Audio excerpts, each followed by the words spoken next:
Allin p'unchay munasqa khuyamasi.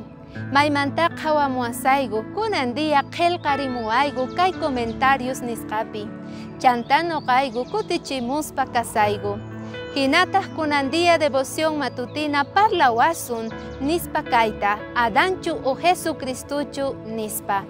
Chaypaqtaq invitaygi kicharinata kay libro de Romanos capítulo 5 versículo 14. Maypinin kay hinata. Chaywampis wañuyqa atiyniyuq karqa, Adanmanta Moiseskama, ajinallataq wañuyqa atiyniyuq karqa. Mana Adan hina huchallikuqkunapaqpis. Adan rich'akurqa pichus hamuq karqa kayman. Kaypi niwanchik munasqa khuyamasi, imaynata iskay runas rikun kaypi. Ujnin karqa Adan, ujnintaq karqa Jesucristo. Ujnin kawsayta quwarqanchik, ujnintaq wañuyta saqewarqanchik. Ujnin huchachakurqa jardín del Edenpi, atipachikuspa karqa Satanaswan chayraygu huchallikurqa.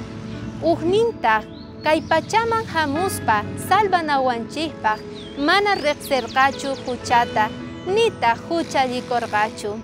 Adan huchallikurqa munasqa khuyamasi, chayraygu kunan pachakama noqanchik huchaqchakunchik, chayraygu kunankama noqanchikpis munasqa khuyamasi pantakunchik.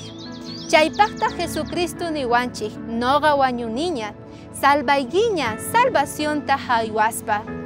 Kunandia graciasta qonatian Jesucristo wañusqanraygu huchanchik raygu, porque qusqa noqanchik ñawpaqman lluqsisanchik atipaspa tukuy imata. Ama faltaychu k'aya, watejmanta kicharispa kasun Diospaq qillqasqanta. Bendiciones.